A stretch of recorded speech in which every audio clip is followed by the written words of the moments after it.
Okay, so as far as I can tell, the increased stamina for jumping from uh isn't actually a feature of Dark Army Resurrection's default settings. Maybe it was Hyrule Rebalance, maybe it was my stamina class maker, although I've been whatever.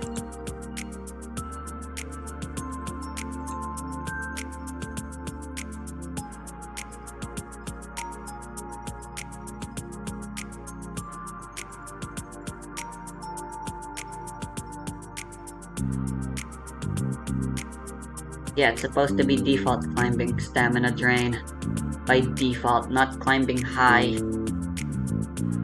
Yeah, I think it is Hyrule Rebalance. I'm gonna keep it to the default 25% jump climbing speed thing that is already here anyways. And then yeah, seems with Hyrule Rebalance being lower, it's overriding things.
I'll go play some modern Yu-Gi-Oh!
This is a really bad hand.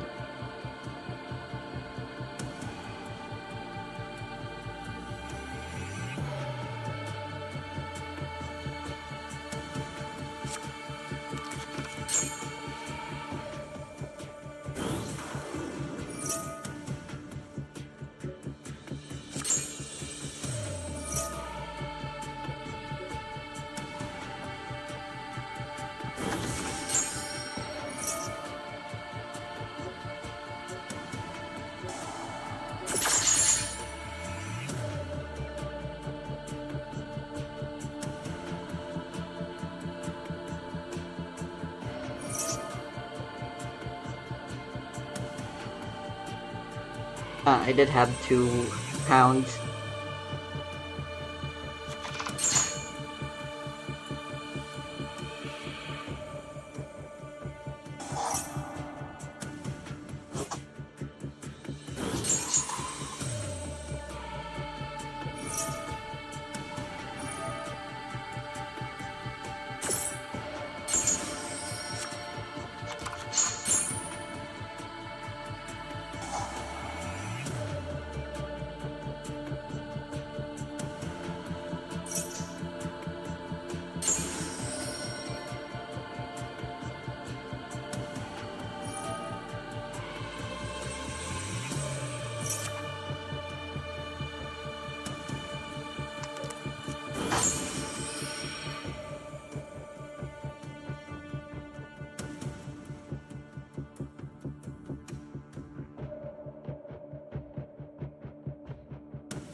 I could have summoned. Hmm.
I admittedly could have played this hand a lot better.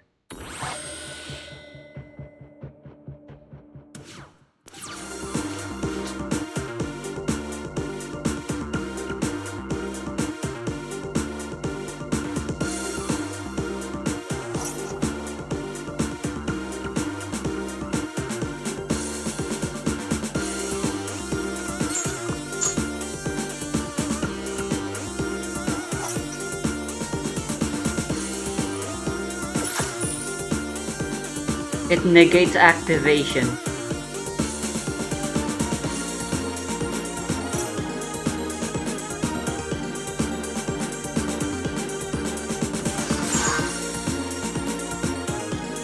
Shit.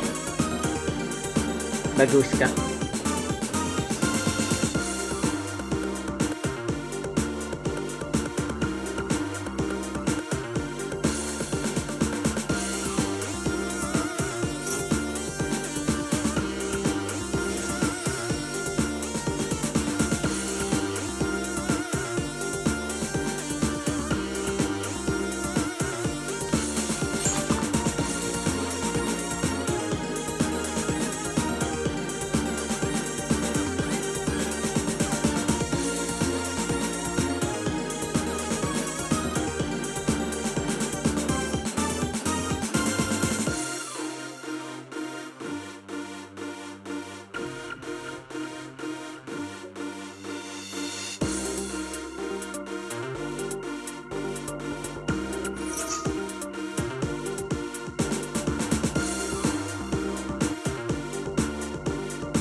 Oh wait.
I'm an idiot.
Oh, right.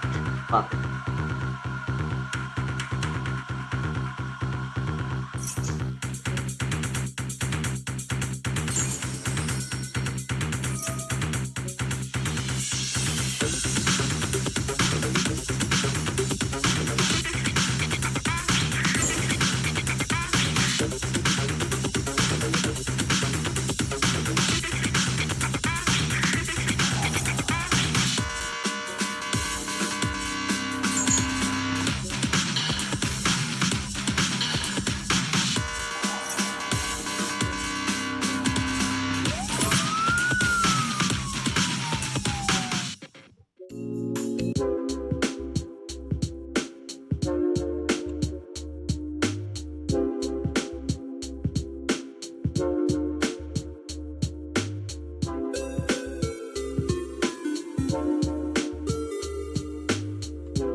Forgot how long games of Yu-Gi-Oh take.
This guy could genuinely kill me if I'm not careful.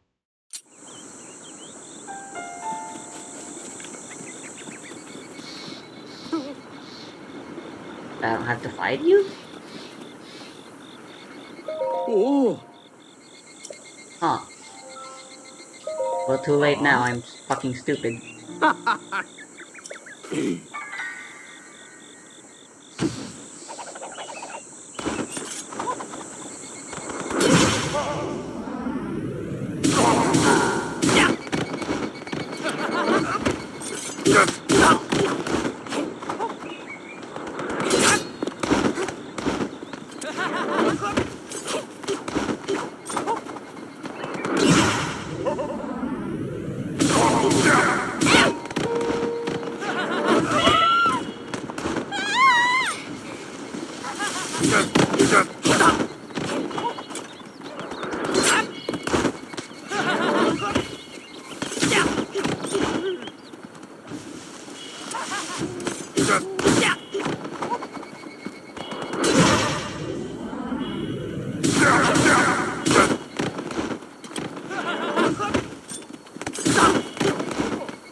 It shouldn't have.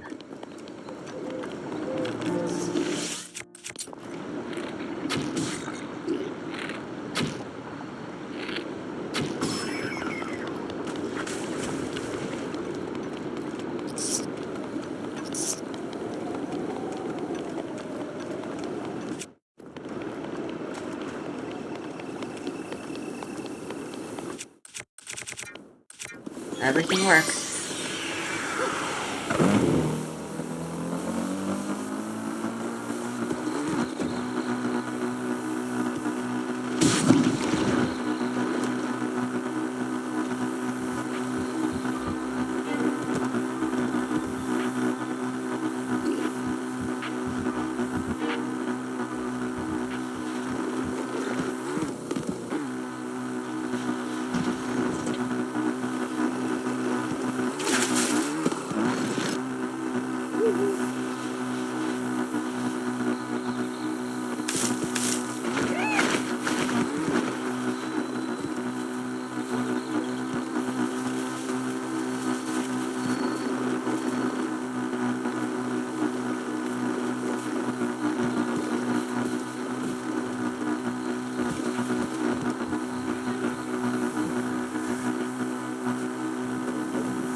I don't have a way to start a fire.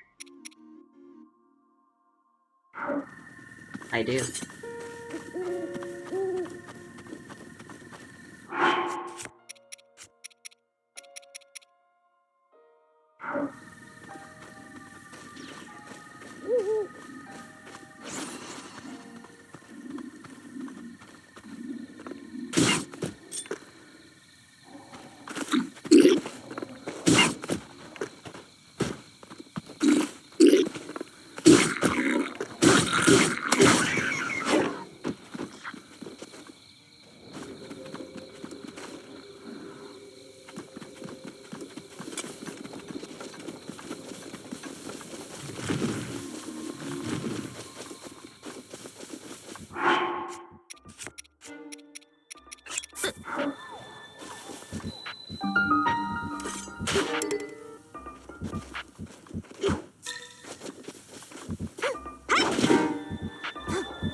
Looks like I'm gonna have to climb this normally.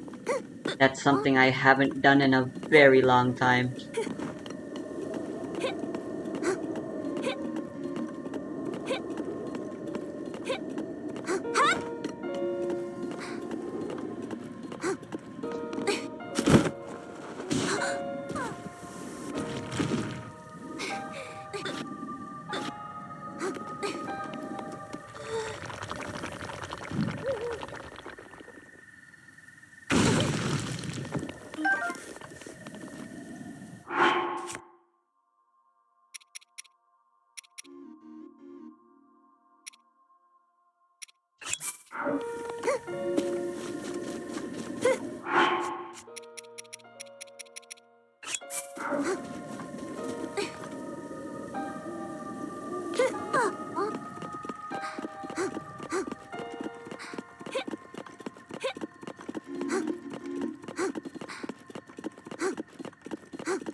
I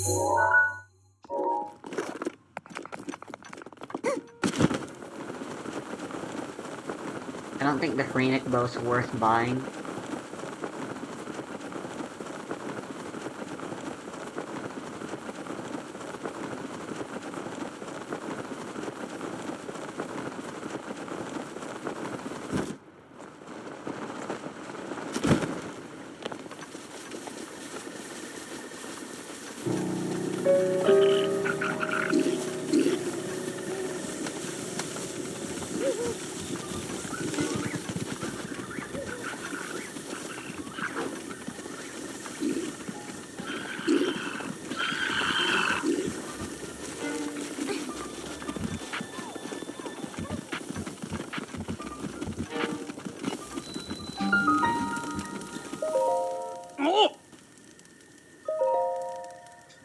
Oh.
Is the soldier gear worth it?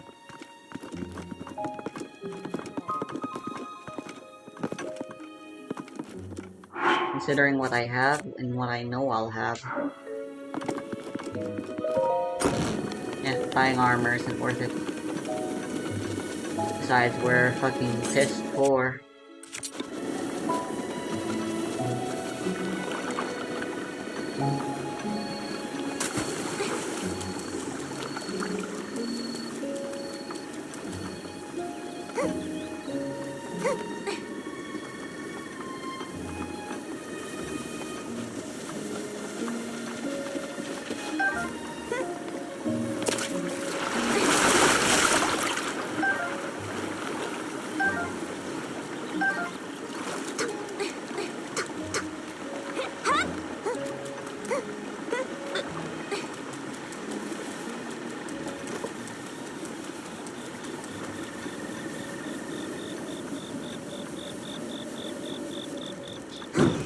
Hopefully it doesn't rain. I'm banking on it not raining.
I just realized, when Robbie said we had scars, Linkle's diary does confirmed she did fight during the whole war. So I guess Robbie wanting to see us naked was still justifiable. But it's still pervy.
I love magic. The mysticism, the wonder, and the pretty lights aren't just cool, they're really cool. If I play D&D, I'm always some magic caster. If I play an RPG, it's a magic build. Magic is just so... it's fucking amazing. If you're new here, hi, I'm Soap, and I'm going to talk about my favorite mod of all time, Thaumcraft. Rather than going into the specifics and ruining your journey of discovery, I'll give you the gist of what you should know about the mod. Though it may be a relic of the past, we might be seeing its revamped return sooner rather than later. But who doggy, I'm getting ahead of myself. Let me tell you what Thaumcraft is all about first. Thaumaturgy, which giveth certain order to make strange works, is said to be perceived and have meant greatly. This is the first line in the mod's CurseForge page description. And just by this impactful introduction, you can clearly intuit Azinor's, the author's intention, to inspire wonder.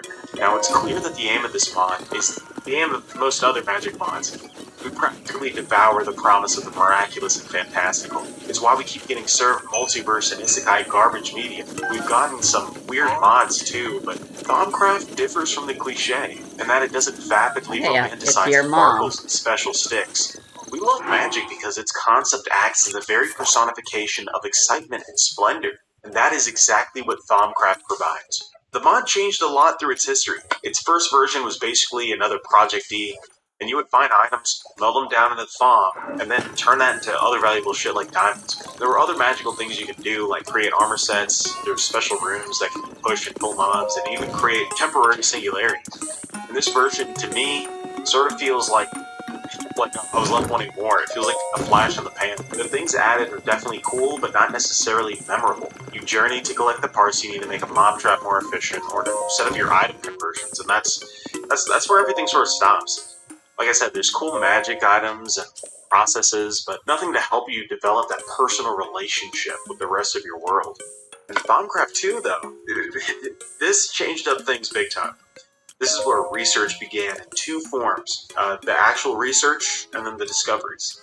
There was a dedicated block to be known as a Puropath, and here you could develop your understanding. And discoveries differed from research in one key manner. The research let you understand something that was already known, the discoveries let you find out new things already present in your world. The mod also introduced the taint, a side effect of too much magic leaking out into the world. And this pollution and the research elements were building towards the science field. Like, you actively had to monitor the progression of taint, and as you advanced through the mod, you had to develop your research and discover more about the nature of the world. Now, Thaumcraft 3 added aspects, the most familiar part of the Thaumcraft experience. Aspects were a means to describe something in the world to its minute element. And that established the feeling, I wonder about the nature of things in Minecraft. A dirt block wasn't just that anymore. It was a conglomeration of different aspects.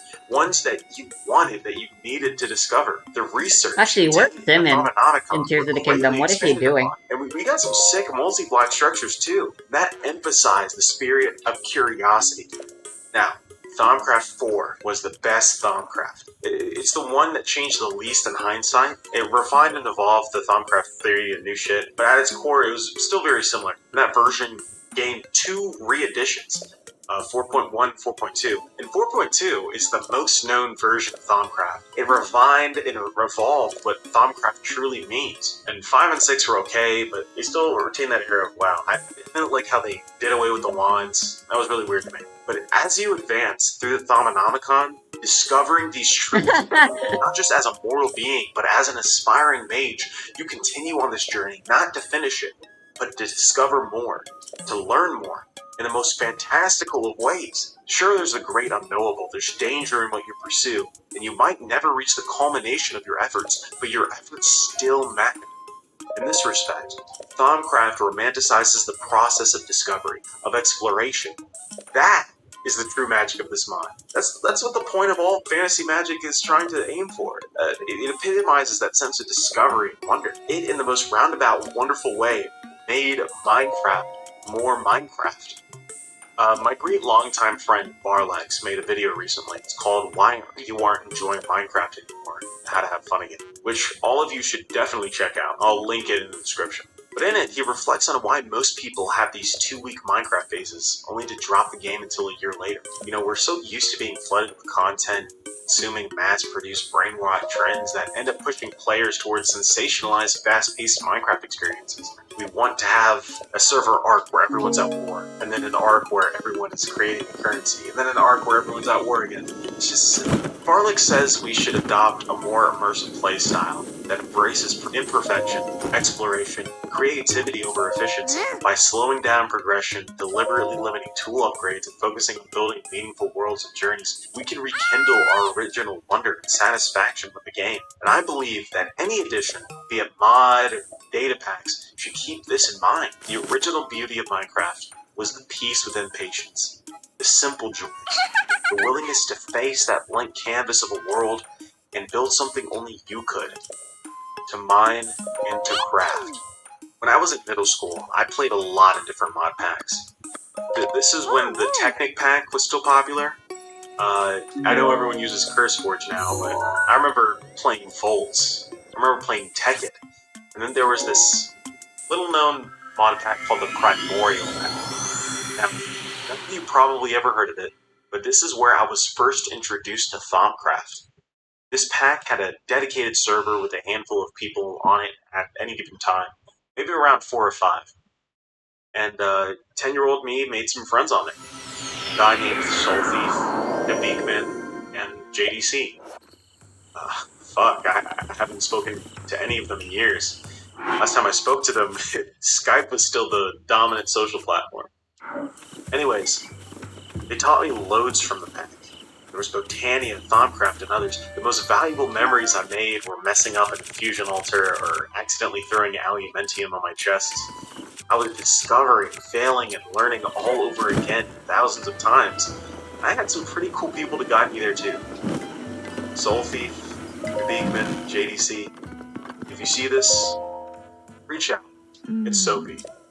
Maybe we can play Minecraft again. Now, that's enough of the sappy shit. I told you at the beginning there was hope for a resurgence. Azenor stopped working on the mod years ago, but gave the go-ahead to a different team, COFH. From what I can tell, they've been working on this for around 2 years, maybe more, and just a few odd weeks ago, they released a trailer for Thaumcraft 7. Now you have to understand, there hasn't been news about Thaumcraft for years. Azenor truly stopped working on the mod. But this trailer looks super interesting. I'm not too knowledgeable about their plans for the future, so I'll just leave a link to the trailer in the description. But I'm excited. I can't wait to go on another adventure. So please, show that trailer some love, show that team some love, and let's get some more of this traction going. Like, subscribe, and tell me the favorite part of your journey, Minecraft or otherwise. Peace. Sobrang bago ng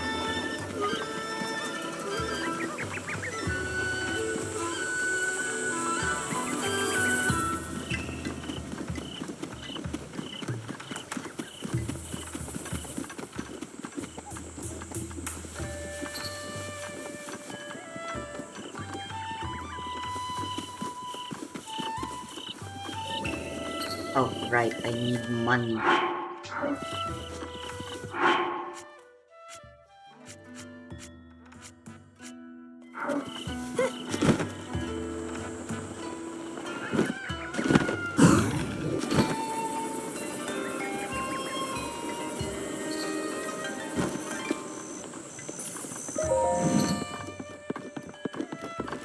Yeah.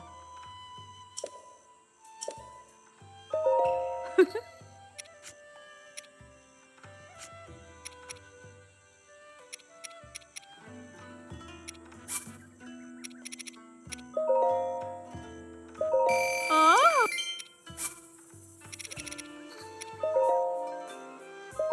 Ah. Ma.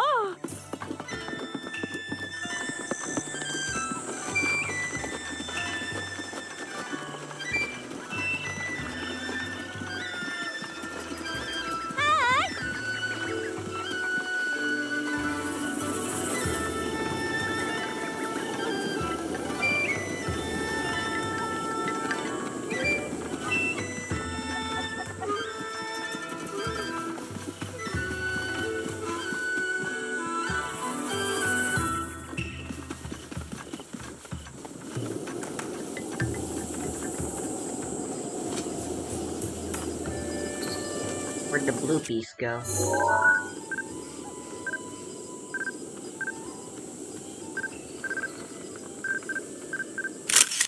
Fuck. Good enough. Apparently it still counts. I don't get any money off of you, but I don't need it.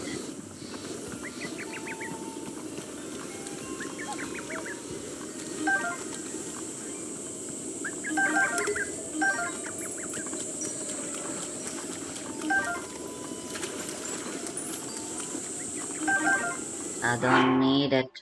I don't need it. I definitely don't need it.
Ah. Mm. I Ah. forgot upgrading these is shit-tastically easy.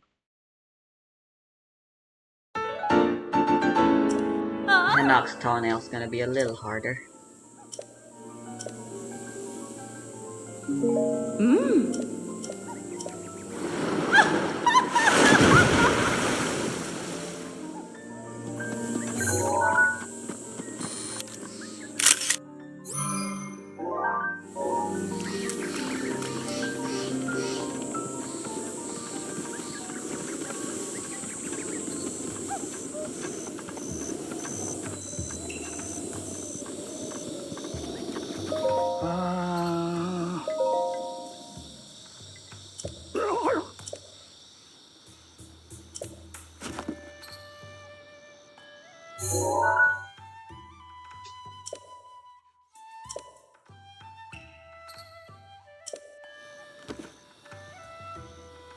Your expectations are too high.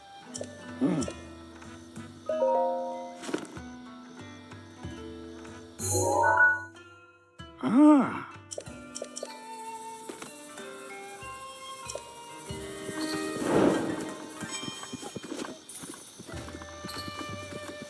Alright. I know the bridge is pretty crash heavy.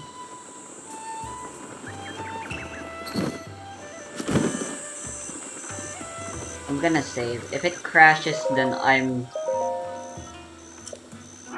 just gonna keep manual save on.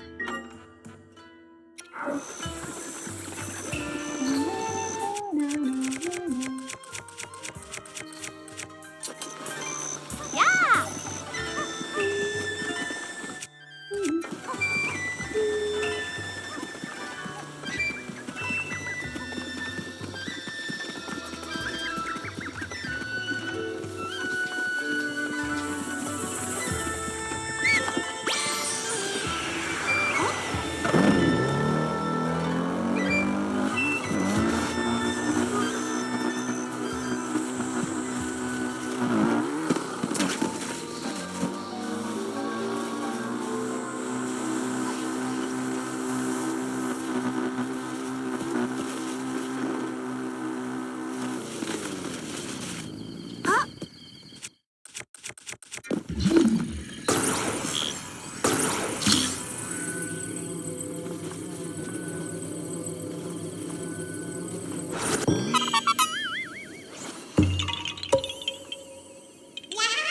I just realized I never got the fucking shrine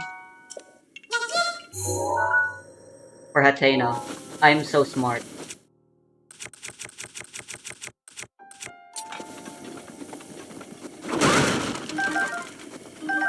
Ooh, frog.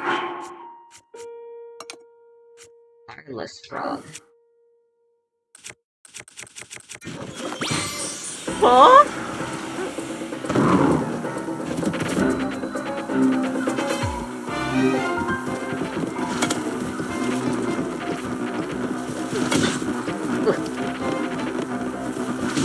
Hey!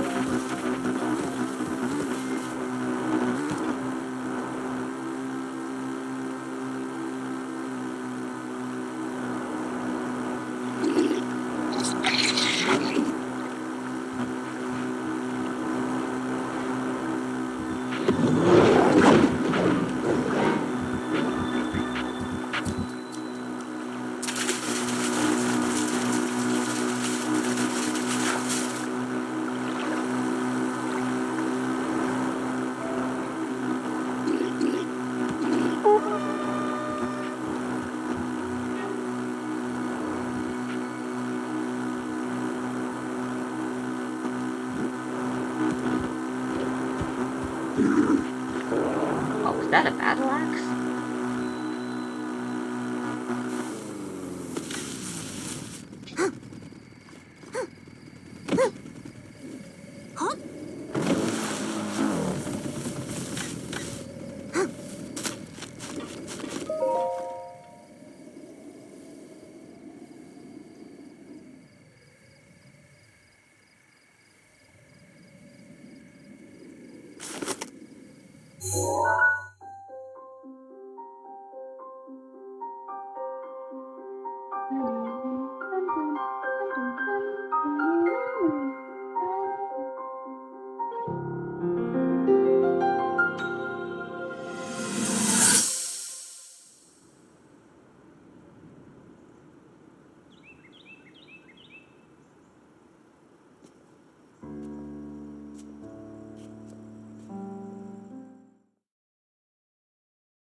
Jesus, they really do just give out a lot.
Motherfucker.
Now's the perfect time to grab the 12,026 calendar and get it in time for the holidays.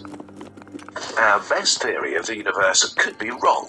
Finally, we're going through an incredibly exciting moment. Thanks to amazing new technology, our understanding of the universe is moving faster than it has in years. And, if we're fortunate, we could be at the edge of the next revolution in the way we see the cosmos. A moment as exciting as when we first realized that the Earth revolves around the Sun, that the stars are other suns, or that our galaxy is just one tiny island in an ocean of trillions. Why do we think this? Because for the first time in ages, the universe is misbehaving. That nasty universe. For decades, we've had a beautiful theory of the cosmos, one that explained how the universe began, what it's made of, and how it's supposed to behave. It matched our observations astonishingly well, and made us feel like we'd almost deciphered the cosmic code. But in the last few years, as our telescopes got better and our data sharper, cracks started to appear. Strange mismatches between what the theory predicted and what we actually saw. At first, they looked like silly mistakes, noise that would go away with more data. But as new data came in, the opposite happened. Some cracks got larger, new ones emerged, and our once perfect picture of the cosmos began to look less and less perfect. Of course, this wasn't new. 2 centuries ago, astronomers noticed that Uranus's orbit didn't quite follow the laws of gravity. But instead of throwing those laws away, they proposed that a dark planet was tugging on Uranus from afar. Shortly after, Neptune was discovered exactly where the math said it would be. But then came Mercury. Its orbit also didn't make sense, so scientists tried the same trick. But this time, no new planet showed up. The answer wasn't more stuff, but a completely new idea. Gravity had to be reimagined, and we invented general relativity, opening a whole new dimension in our understanding of the universe. So are we going through a Uranus moment, or a Mercury one? First crack: cosmic monsters. The first signs that something deep could be off began piling up around 50 years ago, in the form of a few seemingly impossible cosmic monsters. A giant arc of galaxies over 3 billion light-years wide. A massive group of quasars spanning 4 billion light-years. A ring of galaxies 5 billion light-years across. An unfathomable wall of galaxies stretching 10 billion light-years from end to end, a whopping 10% of the entire observable universe. The list goes on. That's not all. There are also monstrous voids, vast cosmic deserts with far fewer galaxies than normal. And according to some surveys, we happen to be living deep inside one of them, a gargantuan local hole 2 billion light-years across. Where's the problem? Well, the universe is organized in ever larger structures: galaxies, galaxy clusters, superclusters, and eventually filaments, truly gargantuan structures separated by equally enormous voids. But our cosmic theory says that these things can't get arbitrarily large. At distances beyond 1 billion light-years or so, the filaments and voids should blur into a uniform soup.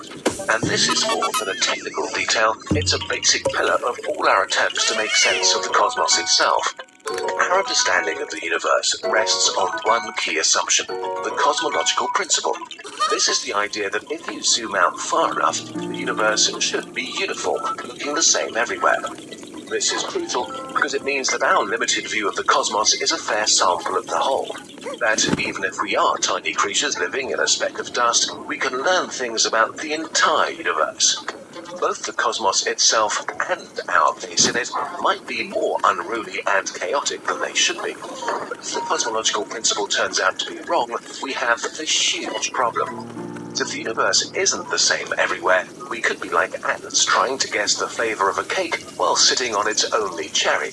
Everything we see might just be local weirdness, a cosmic quirk that doesn't tell us the actual story of the universe. Second crack: a universe at 2 speeds.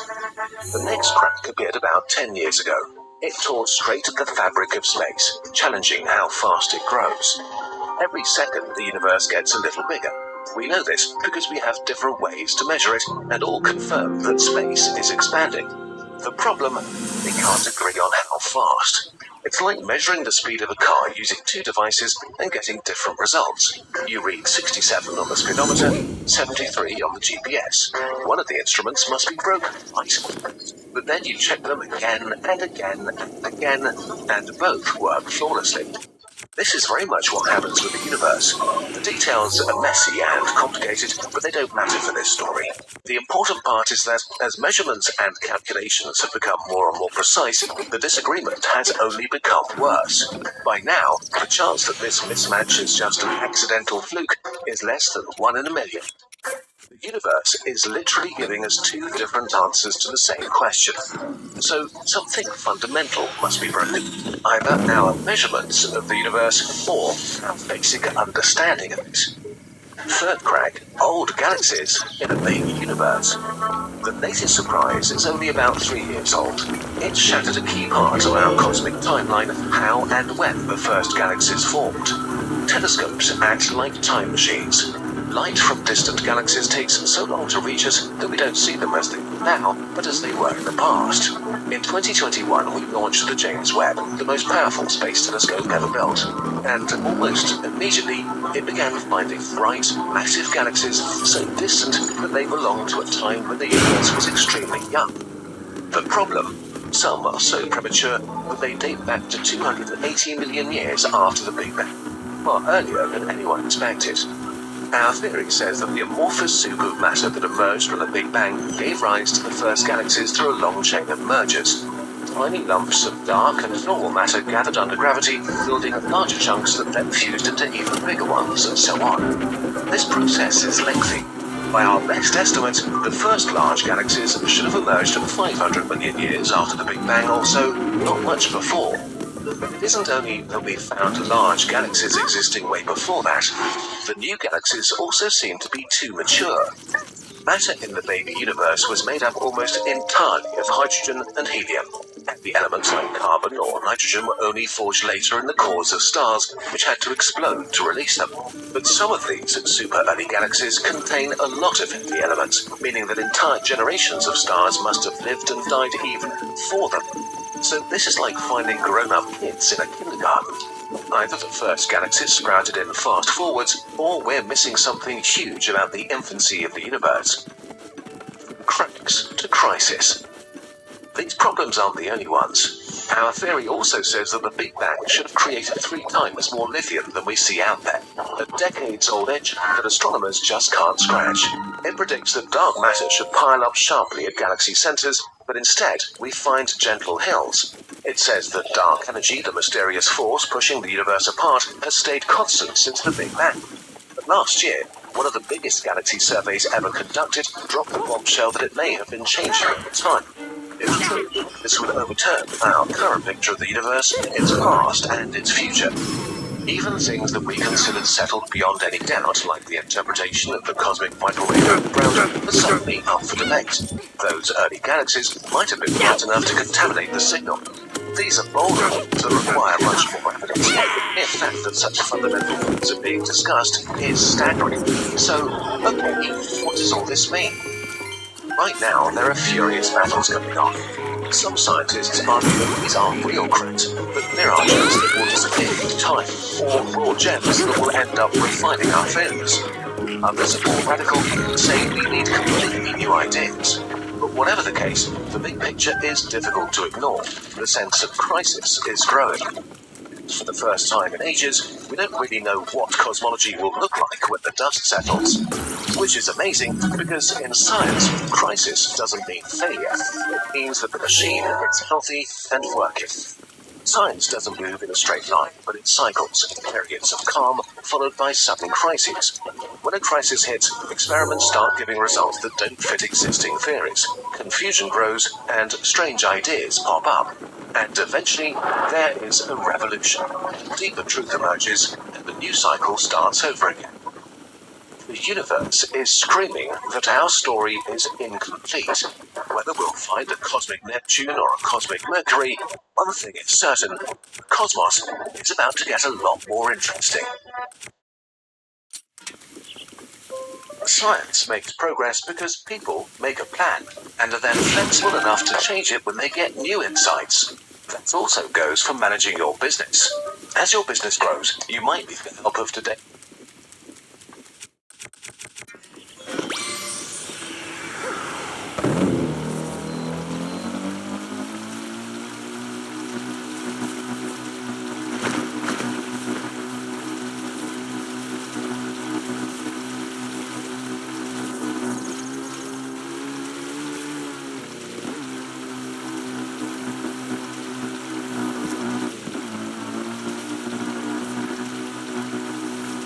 Dude, you're in the way.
Well, I was gonna do this shrine, but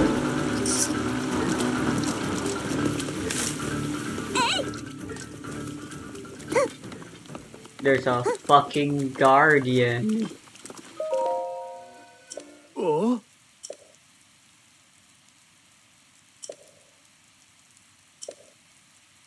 Oh?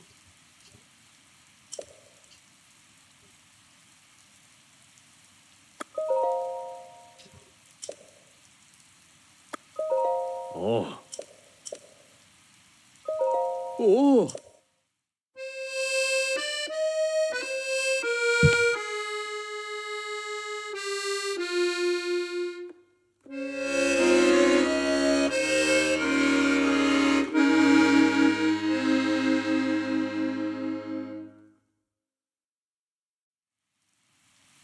Hmm.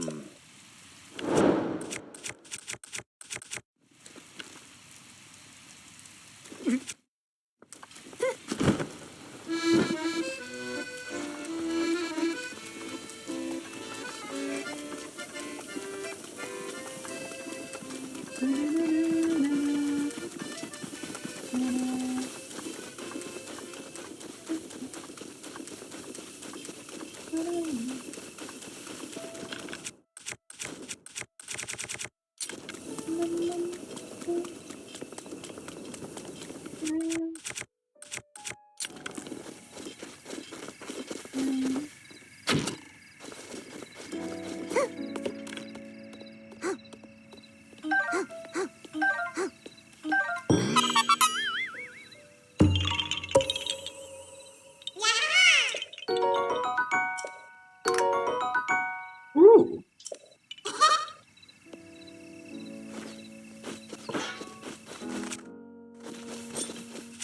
You have a shield for me.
Hell yeah.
Oh.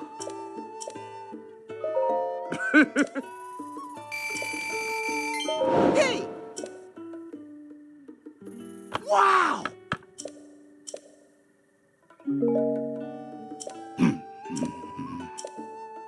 Sa! Woohoo! Yeah! Woohoo!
음.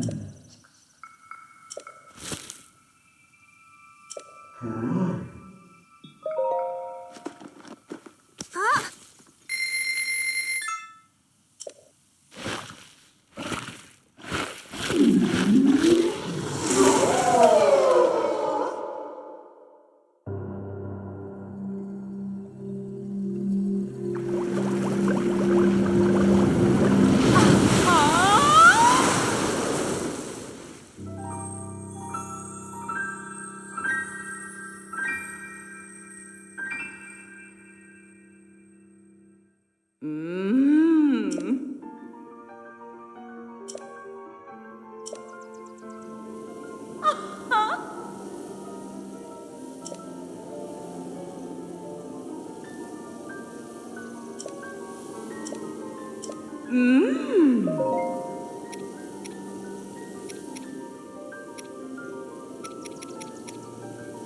Right, acorns. That's annoying. 나?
Why do those guys have 20?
course it rains.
By the way, does anyone know the actual solution to this dungeon? To this shrine?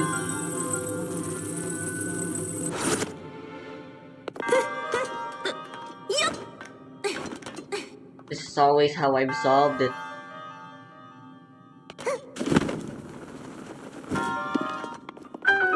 And I'm pretty sure it's not the intended solution.